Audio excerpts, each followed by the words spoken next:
Hello students, स्वागत है आप सभी का हमारे यूट्यूब चैनल पर। तो आज हम करने वाले हैं सप्ताह 11 और वर्कशीट नंबर 27 और लेसन है 4 और जिसका नाम है चीची द बेबी बर्ड। तो इसमें हम क्या सीखेंगे? इसमें हम सीखेंगे पास्ट टेंस के फॉर्म्स को, मतलब जो बीते समय में जो क्रिया शब्द जो यूज़ होते हैं उनके फॉर्म्स को सीखेंगे। पंक्चुएशन मार्क्स जैसे कि question mark, full stop, comma और कैपिटल लेटर्स का जो सही यूज़ है वो किस तरह से होता है ये हम सीखने वाले हैं। और इसमें क्या चीज़ें हैं?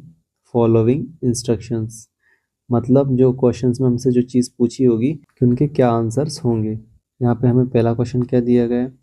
Read the passage given below, मतलब जो पैसेज यहाँ पे दिया गया है ये वाला, इसको आपको पढ़ना है। फिर अंडरलाइन द डिफ़िकल्ट और न्यू वर्ड्स, और यहाँ पे कठिन शब्द जो है वो आपको इनके नीचे लाइन खींचनी है। तो यहाँ पे आपको जो कठिन शब्द दिए गए हैं जो भी आपको लगते हैं इसमें, जैसे कि ग्राउंड है, फाउंड है, दे हो सकता है, केज हो सकता है, इनको आप कहाँ पे लिखेंगे? इनको आप यहाँ पर नीचे लिखेंगे। तो जैसे मैंने लिखे हुए हैं, आपको जो कठिन शब्द लगते हैं वो आप यहाँ पर लिख सकते हैं और उनके सामने उनके मीनिंग्स जो हिंदी में होते हैं वो आपको यहाँ पे सामने लिखना है। तो यहाँ पर मैंने क्या किया है, यहाँ पर इसमें से जो कठिन शब्द जो मुझे लगते हैं वो मैंने अंडरलाइन कर दिए हैं, और आप भी इस तरह से आपको जो कठिन शब्द लगते हैं वो आप अंडरलाइन करके यहाँ पे लिख सकते हैं और उनकी मीनिंग्स आप सामने यहाँ पर लिखेंगे। तो स्टूडेंट्स, अगर आप पहली बार हमारे चैनल पर आए हैं तो इसको सब्सक्राइब करें और वीडियो को लाइक ज़रूर करें। तो यहाँ पे हमारे तीनों पॉइंट्स कवर हो गए हैं। तो पहला पॉइंट क्या था हमारा? हम अंडरलाइन करेंगे उन शब्दों को जो कठिन हैं और नए शब्द हैं। दूसरा, उन्हें हम नीचे लिखेंगे इस तरह से। फिर सामने उनके मीनिंग्स को लिखेंगे जैसे यहाँ पे लिखे हुए हैं। तो आपको जो भी यहाँ पर कठिन शब्द लगते हैं इसमें से उन्हें अंडरलाइन करेंगे और उन्हीं शब्दों को यहाँ पर नीचे लिखेंगे। ठीक है, अब हम आगे बढ़ते हैं। अब यहाँ पे जो अगली वर्कशीट है, यहाँ पे क्या दिया है हमें? Write the names of things you see in the picture. तो आपको यहाँ पर उन चीज़ों के नाम लिखना है जो आपको इस चित्र में दिखाई दे रही हैं, जैसे कि लड़की हो सकती है, लड़का हो सकता है, चूहे हो सकते हैं, और ये दो पक्षी हो सकते हैं, या झोंपड़ियाँ। आपको जो जो चीज़ें इस फोटो में दिखाई दे रही हैं वो यहाँ पर लिख सकते हैं। तो मैंने यहाँ पे लिखा है a boy, a girl, two rats, मतलब दो चूहे हैं यहाँ पर, तो हम दोनों के लिए क्या लिखेंगे? Two rats. फिर टू बर्ड्स, दो चिड़ियाँ हैं यहाँ पर, तो हमने क्या लिख दिया? Two birds. फिर ए केज, मतलब एक पिंजरा है। टू ट्रीज, दो पेड़ हमें दिखाई दिए थे ऊपर, यहाँ पर देखो, एक पेड़ ये है और एक ये है। और टू हर्ट्स, तो ये जो दो झोपड़ियां हमें यहाँ पे दिखी थी, तो इसके लिए हम लिख देंगे क्या? Two hearts. A bird's nest, मतलब एक पक्षी का घोंसला हमें यहाँ पेड़ पर जो दिखाई दे रहा है इसके लिए। फिर फोर एग्स, और यहाँ पर आपको चार अंडे भी दिखाई दे रहे हैं, तो इनके लिए भी आप लिख सकते हैं। अब आगे बढ़ जाते हैं हम। अब हमारी नेक्स्ट वर्कशीट है, इसमें क्या दिया गया है? Write the numbers in sequence as they come in the story. तो यहाँ पर क्या दिया है? यहाँ पर आपको एक कहानी के जो सारे चित्र हैं वो आपको दिए गए हैं। तो इसमें क्या करना है? आपको सारे जो चित्र हैं उनको सीक्वेंस में लगाना है, मतलब क्रम से लगाना है कि कौन सी घटना इनमें पहले हुई थी और कौन सी बाद में हुई थी। जो सबसे पहले हुई थी उसमें आपको एक लिखना है, जो सबसे बाद में हुई थी तो उनका नंबर बाद में आएगा। फिर right the sentences in the order of the story. फिर ये सेंटेंसेस जो लिखे हुए हैं हर चित्र के नीचे, इनको आप यहाँ पर नीचे लिखेंगे इस तरह से। यहाँ पर आपको नीचे लिखना है। तो हम देखते हैं कि सबसे पहले क्या हुआ था इस कहानी में। तो इस कहानी में सबसे पहले हुआ था Chichi the baby bird fell on the ground, मतलब जो बर्ड वाला जो चित्र था जहाँ पे चीची पेड़ से नीचे गिर गया था ये, तो ये हमने देखा था। तो इसके ऊपर क्या लिख देंगे? एक। फिर इसके बाद क्या हुआ था? इसके बाद जब इन्हें मिल गया था चीची, तो इन्होंने क्या किया? इसको एक पिंजरे में बंद कर दिया।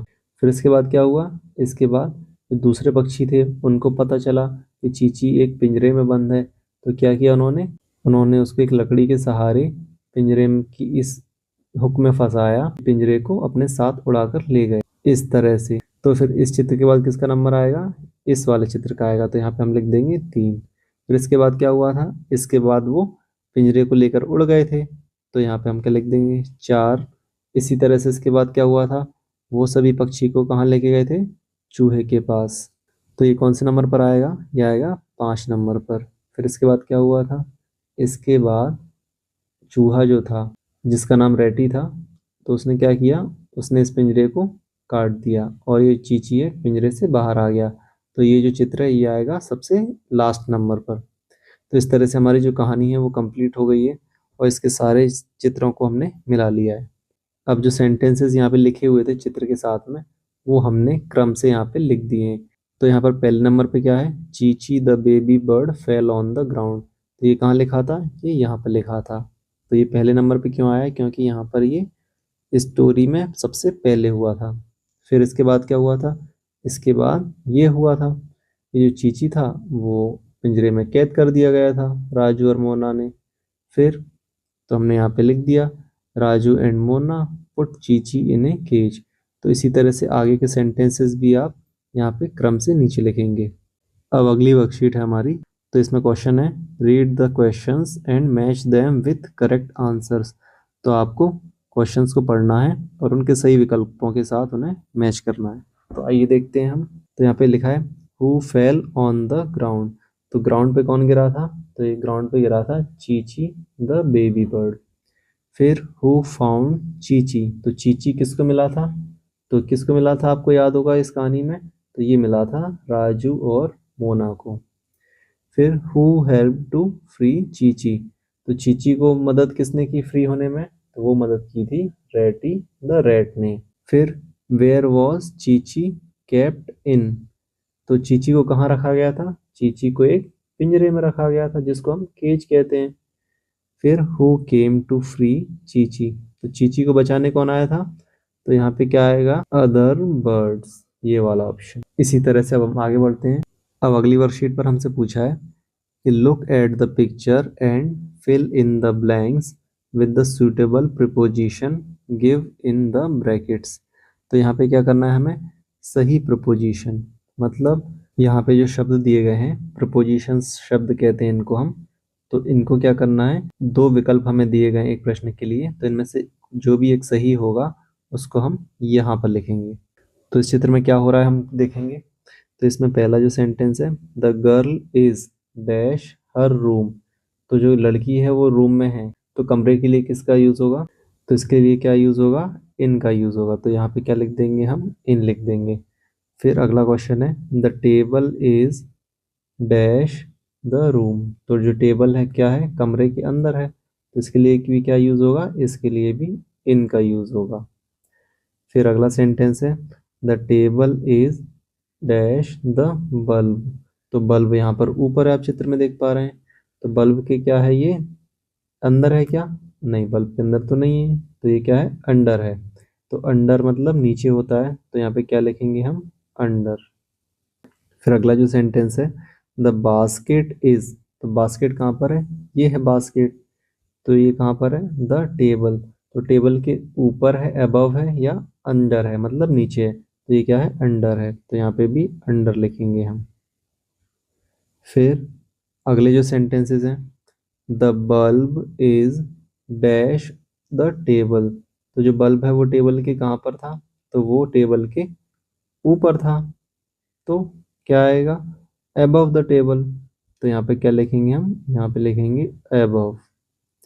फिर अगला सेंटेंस देखते हैं, द पेंटिंग इज। तो जो पेंटिंग थी वो कहाँ पर थी? देखिए ये पेंटिंग है, तो ये कहाँ पर है? ये दीवार पर है। तो दीवार के लिए हम कौन से वर्ड का यूज़ करते हैं? तो इसके लिए हम ऑन का यूज़ करते हैं। किसका? ऑन का। फिर 7th जो सेंटेंस है, द पेन इज। तो जो पेन है वो कहाँ पर है? देखते हैं कि ये अंदर है या फिर किसी चीज़ के नीचे है। तो क्या है? जो पेन है वो इसके अंदर है। ठीक है, तो कहाँ पर अंदर है? ये है पेन स्टैंड के अंदर। फिर अगला सेंटेंस है, the girl is dash the table. तो क्या है? इन फ्रंट ऑफ या बिहाइंड, मतलब वो टेबल के सामने है या टेबल के पीछे है। तो क्या है वो टेबल के पीछे है। तो क्या लिखेंगे इसके लिए? इसके लिए लिखेंगे हम बिहाइंड द टेबल। फिर 9वां सेंटेंस है, the table is dash the girl. तो टेबल गर्ल के क्या है? सामने है या पीछे है?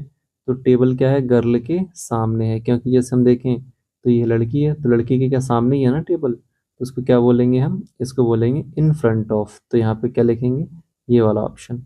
अब अगला सेंटेंस है द रैट इज रनिंग, तो चूहा दौड़ रहा है द रूम, तो रूम में क्या कर रहा है, रूम के चारों तरफ दौड़ रहा है या रूम के ऊपर दौड़ रहा है, तो इसके लिए कौन से वर्ड का यूज होगा, तो ये आएगा अक्रॉस का, क्योंकि वो रूम में चारों तरफ दौड़ रहा है, तो इसके लिए क्या कहते हैं, हम अक्रॉस वर्ड का यूज करते हैं। अब चलते हैं हम नेक्स्ट वर्कशीट पर।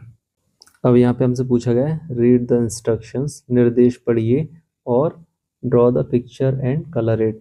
तो यहाँ पे कुछ निर्देश दिए गए हैं, उनको हमें पढ़ के इस चित्र में रंग भरना है और जो चीज़ें हमसे कही गई हैं उन चीज़ों को यहाँ पर बनाना है। तो यहाँ पे क्या लिखा है, ड्रॉ ए डोर, मतलब एक दरवाज़ा हमें क्या करना है, इस घर के अंदर बनाना है, तो ये बना दिया है हमने। फिर दूसरी बात क्या बोली है, ड्रॉ ए पाम ट्री, मतलब एक जो पाम ट्री है होता है वो हमें बनाना है, कहाँ पर, इन फ्रंट ऑफ हाउस। तो इस तरीके का जो पाम ट्री है वो हमने बना दिया है, कहाँ, घर के सामने बनाना है, तो ये बना दिया हमने। फिर draw birds in the tree, तो कुछ पक्षी आपको बना देने हैं यहाँ पर, जैसे कि मैंने बना दिए हैं। फिर चौथी क्या बात बोली इन्होंने, draw clouds above the tree, तो ये जो पेड़ हमने बनाया है इसके ऊपर कुछ बादल इस तरह से आपको बना देने हैं। फिर draw a mango tree behind the house, तो जो घर है इसके पीछे आपको एक आम का पेड़ का चित्र बना देना है। फिर draw a rainbow across the sky, तो ये जो आसमान है यहाँ पे दिखाई देगा आपको खाली जगह में, यहाँ पर आपको एक रेनबो, एक सुंदर सा इंद्रधनुष बना देना है रंगों से। अब चलते हैं हम, अब अगला प्रश्न हमसे क्या पूछा है, fill in the blanks with appropriate prepositions, तो यहाँ पे प्रपोजिशंस जो शब्द होते हैं उनका हमें सही यूज करना है। तो देयर इज ए डोर, वहां पर एक दरवाजा है, तो कहाँ पर है, द हाउस, तो दरवाजा कहाँ पर, घर में है, तो इसके लिए कौन से प्रिपोजिशन का यूज होगा, इसके लिए इन का यूज होगा। फिर सेकंड है there is a palm tree dash the house, तो पाम ट्री कहाँ पर था, सामने था, तो उसके लिए हमने क्या पढ़ा था, उसके लिए हमने पढ़ा था इन फ्रंट ऑफ। फिर द क्लाउड्स आर, तो जो बादल थे वो कहाँ पर थे, वो ऊपर थे, कहाँ पर, पेड़ के ऊपर थे, तो इसके लिए क्या लिखेंगे हम, इसके लिए लिखेंगे अबव द ट्री।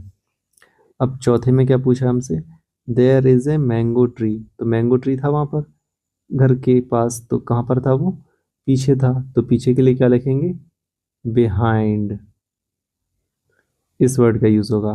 फिर पांचवा जो सेंटेंस है द रेनबो इज, तो जो इंद्रधनुष हमें दिखाई दिया था, तो इसके लिए हम कौन से वर्ड का यूज करेंगे, इन का यूज करेंगे। फिर इसी तरह से बर्ड्स आर, जो पक्षी थे पेड़ पर थे, तो पेड़ के लिए कौन से वर्ड का यूज करेंगे हम, ऑन द ट्री, मतलब पेड़ में नहीं थे, पेड़ पर थे, ठीक है, तो इसके लिए हम ऑन वर्ड का यूज करेंगे। तो स्टूडेंट्स वर्कशीट के जो आगे वाले क्वेश्चंस हैं वो हम नेक्स्ट वीडियो में कंप्लीट करेंगे, क्योंकि एक ही वीडियो में कंप्लीट अगर करते हैं तो वीडियो बहुत ज़्यादा लंबा हो जाएगा। तो आप इस चैनल को सब्सक्राइब ज़रूर कर लें और इस वीडियो को ज़्यादा से ज़्यादा अपने फ्रेंड्स के साथ, फैमिली के साथ शेयर करें और वीडियो को ज़्यादा से ज़्यादा लाइक करें। मिलते हैं हम नेक्स्ट वीडियो में, तब तक के लिए जय हिंद।